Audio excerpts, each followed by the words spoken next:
What's up guys, this is Dan or Crazy Bad Cuber, and I'm going to answer some of the questions you asked in my Q&A video. So here we go. Hey Crazy Bad Cuber, I got a question for you. How come you use the Friedrich method over Roux or any other method? What made you choose that method? So the reason I solve with Friedrich is because that's what I learned on Rob H0629's tutorial. That's what he teaches is Friedrich. And I've thought about going to Roux or some other methods just to learn, but I think that the more time I spend learning other methods, that's time that would be spent getting faster at Friedrich. I would rather just get faster at what I know than, start getting slower at something I don't know. What exactly is your main speed cube? Well, I actually have a few different main speed cubes. I've got these three. This is the Cam Cuber Zanchi, the original plastic Zanchi, and the 55mm Zanchi, just lubed the way I do it in my tutorial. And soon I should have the 55 Cam Cuber Zanchi, and then all four will be my main because I'm not picky when it comes to really well set up cubes. They're all broken in and I do just as good on all of them. So I've actually got more than one main just for the 3x3. Will you be attending World Championship 2013? I'm not exactly sure if I'm going to attend that or not. Me and Aaron were going to attend Nationals, but then we decided to get some ferrets instead and spend our money that way. And I think that was actually a more wiser investment because they're really good pets. And as far as 2013 goes, I'm not sure if I'll go or not. It seems like a really long way to go to a competition when I'm not really into competing that much anyways. If anything, I would go to just kind of meet you guys, and I don't even think I would compete. So I'm not sure. Do you think spending $500 on a Rubik's Cube is worth it? Well, if you're spending $500 on a Rubik's brand cube, it better be coated in gold or silver or something to be worth it. Or maybe it's Erno Rubik's very first Rubik's Cube. That would be pretty cool. I would probably spend $500 on the very first Rubik's Cube ever to be invented. But I've spent more than that on Rubik's Cube, a twisty puzzle. So I think that if you're going to buy a custom mod for more than that, then it's worth it, but not just a regular Rubik's Cube. Hey Dan, my question is, when you're solving your new die-in Megaminx, do you use F2L style edge pairing, or do you place the corners and edges individually like in the beginner's method? Yeah, when it comes to Megaminx, I just solve beginner's method. I mean, I do an F2L for the first pair, like if you put in those 5 points at the bottom, kind of creating a cross, and then the very first pair that goes in, I do F2L. Other than that, everything else is beginner's method, and I have no motivation to learn a better method because I'm not going to speed solve it. Is there any kind of mod for the Diane Zanchi? Okay, so a lot of people know that I don't like modded Zanchis. I think there's way too many of them out there, and I personally think it's just a trend that's going on. Somebody saw that mods were getting bought up, and so they make them, and they actually take other people's mods. I don't want to create any controversy from this. I'm just stating what I see is that people steal each other's mods, and then they add one or two of their own and call it their own cube, and then sell it for twice as much as the next guy. Do you play Minecraft? No, I don't play Minecraft. It's just not my kind of game. I personally prefer more pixels in my video games than that, and I like to shoot people. Right at this moment, what are the traits of your perfect cube? Well, my perfect cube is just a Diane Zanchi with a proper lube job and a really good lube job, and I think that's all it needs. And I'm not trying to promote the Cam Cuber Zanchi over and over again, but that is my perfect cube.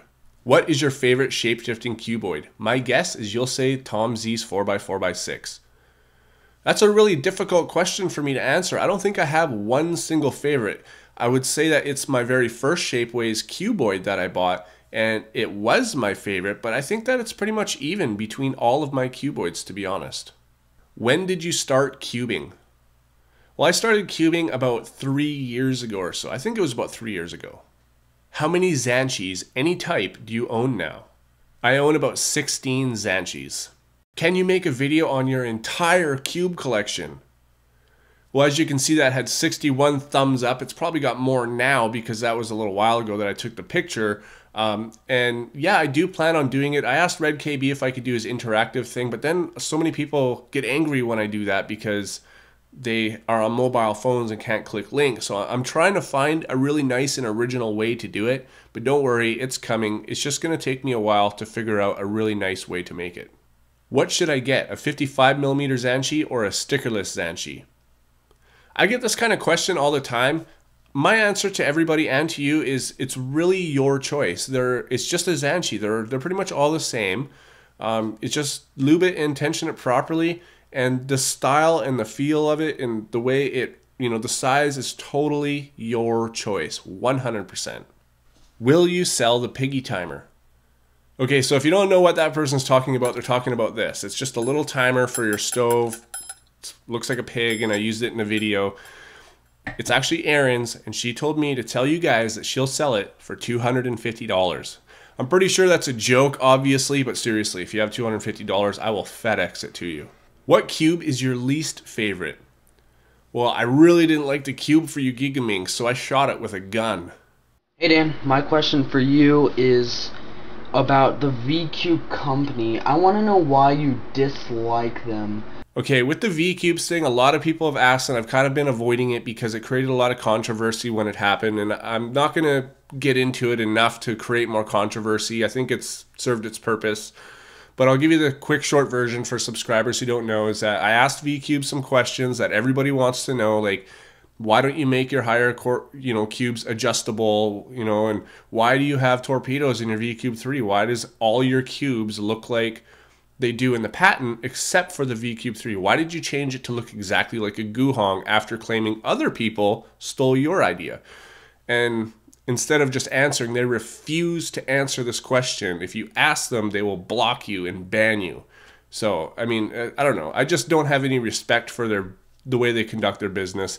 And I personally think that their cubes are an inferior product compared to some of the knockoffs that are out now. I highly respect what they've done for the cubing community, but because of how they treated me and some of the things that Verdes said to me, I will never support them again. Will you do a day in the life of Crazy Bad Cuber video? I wouldn't mind actually doing that. I just got to pick a really interesting day where I got a lot of stuff to do. Is the Lan any better than a VCube 2? You should just save yourself all the trouble and get yourself a Wit 2. Even though you enjoy speed solving the 3x3, why aren't you a big competition guy?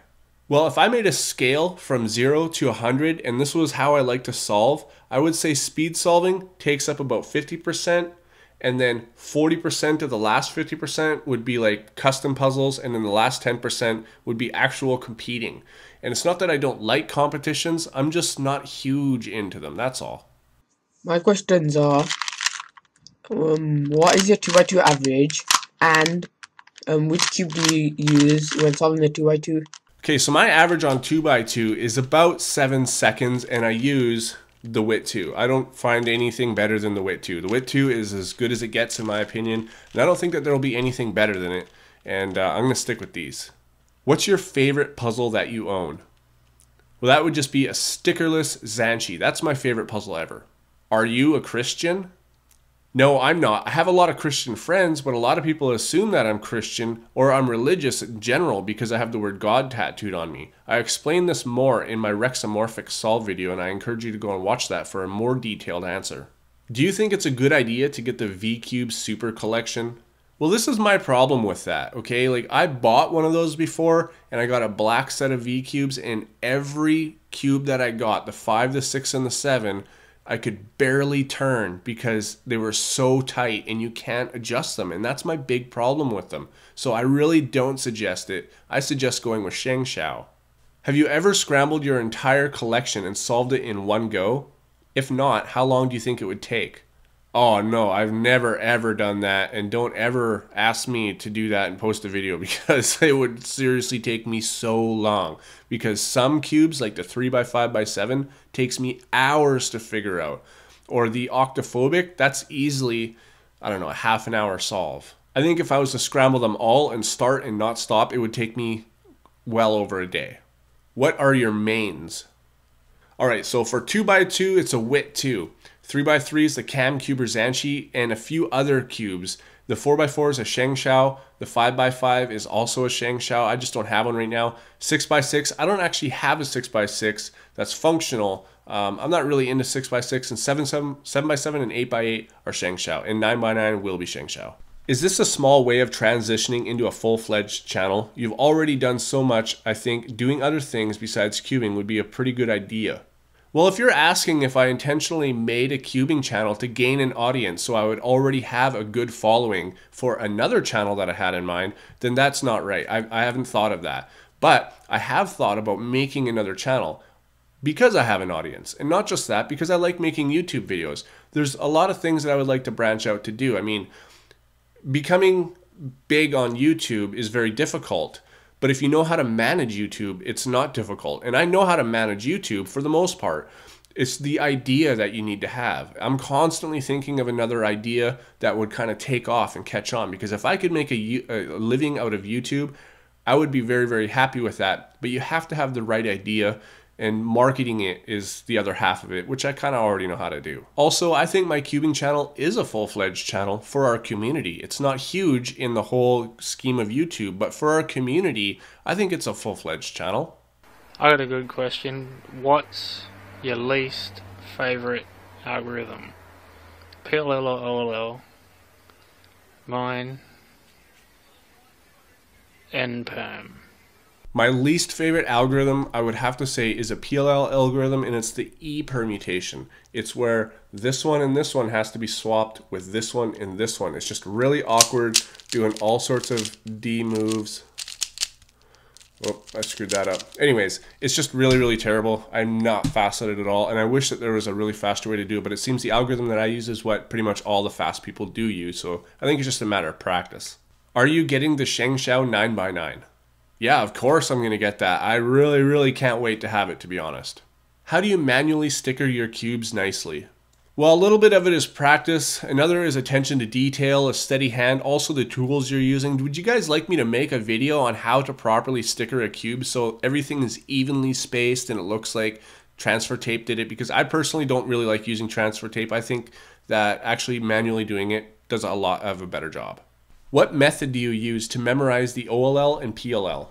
Honestly, my method is just practice, but you will notice some trends when you start doing PLL and OLL. Like some of the OLL cases are just parts of the PLL. So I really recommend learning PLL first because they're bigger algorithms than OLL, but there's what we call triggers in there, and some OLLs are only triggers, and that makes it really, really easy to learn. Do you know Red KB? Well, I don't know him personally. I've never met him, but I have talked to him on Skype. I've done a dual commentary with him, and we've exchanged some personal messages. So I know of him. I like him. I think that we are good internet friends, but I don't actually know him. Who's your favorite, Gregoire, Tom Z, or Tribum? Yes. I'm stuck around 20 seconds. Do you have any suggestions on how to get sub 20? Well, if you're already at 20 seconds or just over 20 seconds, it's not going to be long before you're sub 20. And I'll tell you, when I was about 25 seconds, I stopped learning new things. I haven't learned anything since then, and now I'm averaging a low 17. I haven't learned any new algorithms. I haven't learned any new cross or F2L techniques. All I've done was practice speed at what I've already known.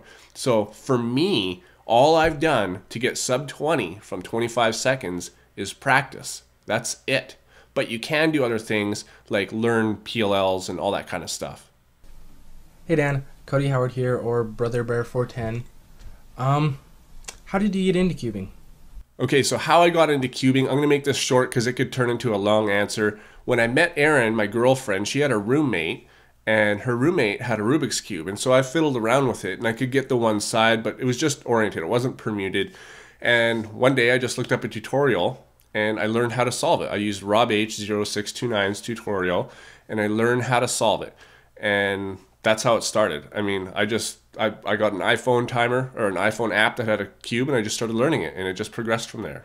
You seem committed to cubing for the long term. Would you ever be interested in, or have you ever thought about making a better Canadian-based cubing store?